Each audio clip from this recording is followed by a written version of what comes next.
Except where them haters, where them hoes, where them throws, you know what I'm saying? Cecil. How to deal with annoying people. What to do when you can't avoid them. By Bob Phillips and Kimberly Allen. Overall, I think it's an excellent book, but if I just sit here and sing praises to the book, you'll think it's boring. And since this is probably going to go up as a book review, this video may not get that many views anyway. So overall, this is an excellent book. I'm just going to bring up a couple of nitpicks I have with it, because there's a couple of things in here that I thought were off base, but you know, I will say I could be wrong because I believe they have PhDs and I don't. So, yes, Bob Phillips has a PhD in counseling and licensed marriage and family therapy in California, and Kimberly Allen has a PhD. She's an international speaker and a CEO. So we can assume that they are smarter than I am.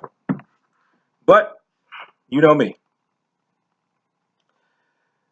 This one thing I did not agree with when they were talking about confronting people in public. I believe if you're going to try to confront people in public these days, you'd better have a martial arts background because they might try to knock your head off.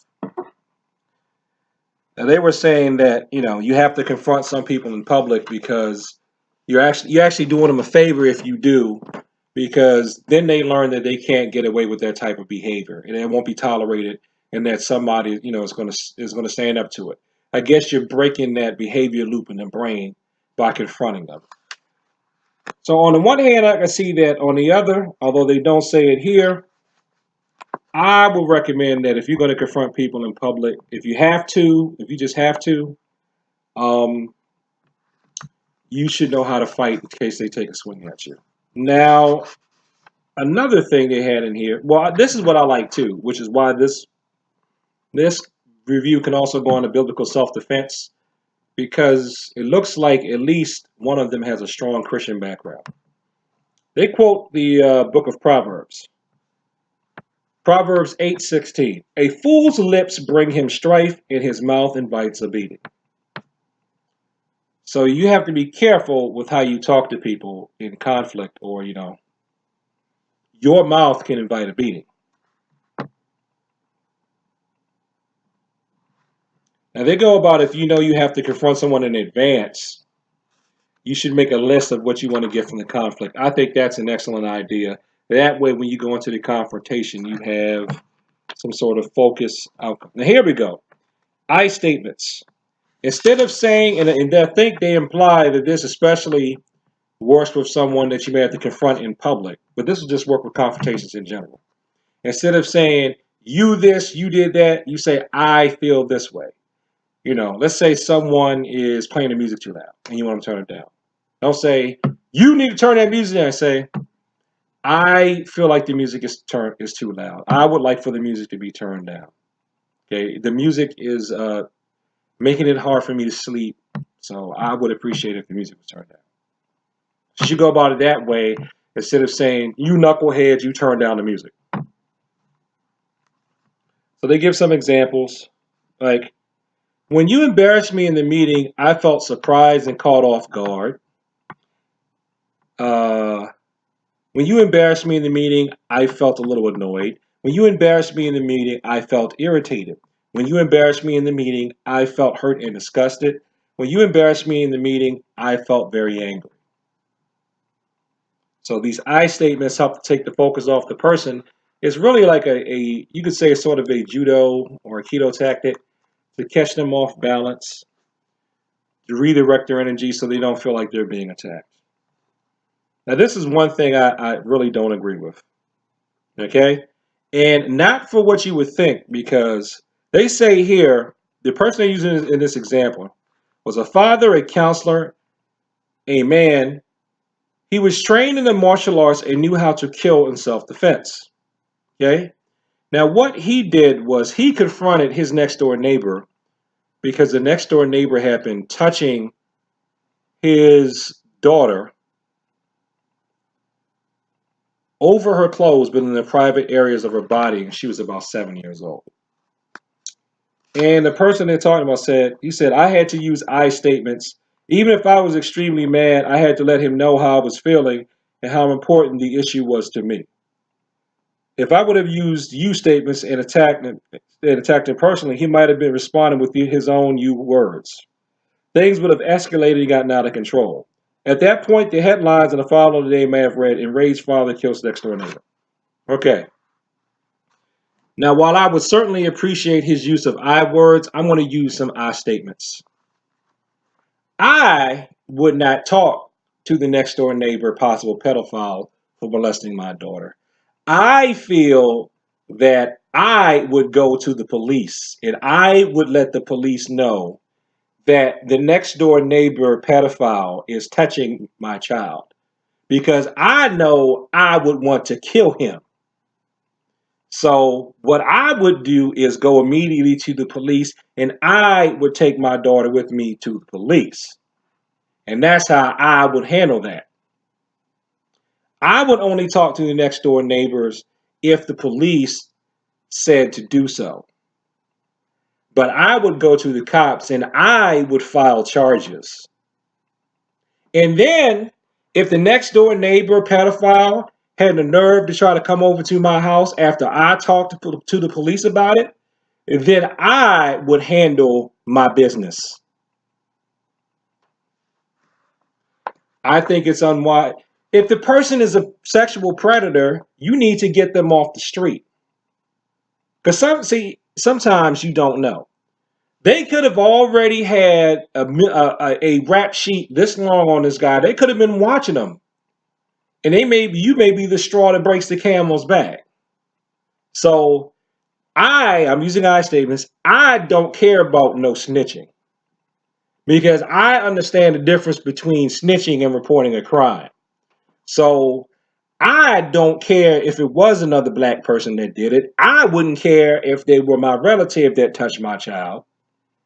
I will hope that if they were my relative and they did something like that, they would know that I would probably kill them. So in order to prevent me from committing murder, I think it's best to let the cops handle that. So that's how I feel about that. Plus, you never know if they're really violent and dangerous. You say that they could get scared. I'm going to jail. Stab. So now I know I had mentioned in another video I mentioned this book. Okay. This part is great. This part directly relates to martial arts and self-defense. But you see, the whole rest of this other book, and this is why I got in the book before. I got in it for the interpersonal relationship type stuff, okay? Now, anybody who knows me who's reading this, you're going to say, he thinks I'm annoying. No, I read stuff like this because I think that being able to deal with people is just a good skill to have other than just technical writing skills and software testing skills for me. And, do you think I take martial arts because I want to beat you up specifically? Do you think that's why I train? And that's why I'm teaching? No, no, it's about me. I'll use I statements again. I like the I statements thing. I know that I have to be good at talking to people because sometimes part of my job is delivering bad news. And the best way I can deliver bad news will help make it better for everyone. So see, it's not about you. It's about me being able to talk to people better. And you may say, you must be talking about me because you're already good at talking to people. Well, you know what? One of the best mechanics I ever met in my life, my uncle, who's going on to be with the Lord now, his truck was full of like mechanical engineering books. And he had this series he'd order from Better Homes and Gardens. He had all these books like in his house and all around his trailer. Then when he built the house, they had stuff in the house. And he just had all kinds of volumes of material on small engine repair and engine repair and stuff like that. So he didn't graduate from, he didn't go to college. So he must have still read a university full of books. That's how he became so good. He's like, yeah, I got these books, and I just kept doing it, and trying to fix stuff. And then I got good at fixing stuff, and he moved from small engine to bigger engine to bigger engine. Where, me up until my 30s, I was not good at repairing anything at all. Now I can do like simple repairs. I technically can say I have effective repairs on engines and cars and stuff like that, but it's been very, very simple stuff. Your car break down, don't bring it to me. Okay. So anyway, let's read through these, and then I'm going to end this video because it's getting long. These are the signs or red flags before verbal conflict turns into physical conflict. So it's important to recognize it.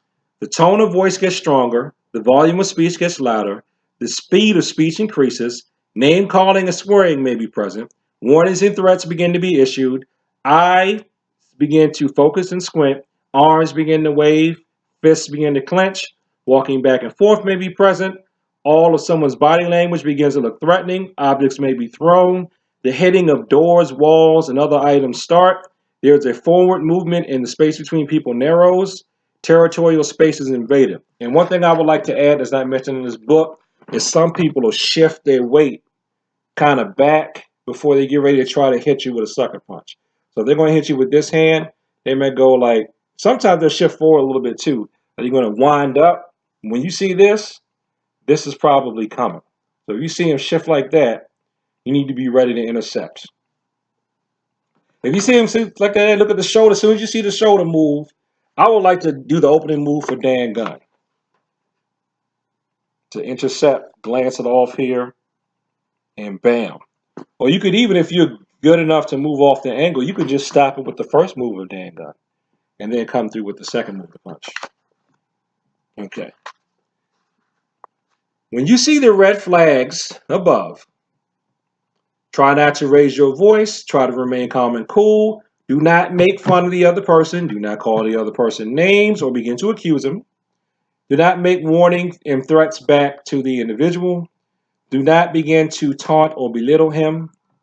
Try to remove yourself from the situation. I might add, and I made this mistake when I tried to remove myself from a situation. I tried to walk away, but I didn't look back. Back away from the situation and then slowly turn, but you still have to kind of watch them. Because when I try to remove myself from a situation, I turned and he hit me. And my jaw hurt for years afterwards. This is when I was a kid. So overall, I recommend this book. I think it's a very good book. It is called How to Deal with Annoying People. Okay. What to Do When You Can't Avoid Them. It's by PhDs, Doctors Bob Phillips and Kimberly Allen. Okay. I just picked out a lot of the direct martial stuff, but it goes into different types of personalities that it tells you can deal with. So you should be able to get it on Amazon, and you can probably get it from your library. But please pick it up. It's very good. And in terms of, stuff to apply in my regular / real life, I think I can pick up what type of communications style a lot of people are and how they like to receive information. And I think it will help me deliver information to them in the way that they want it. So I recommend the book. Buy it. It's good for your interpersonal skills and your martial ones too. Peace.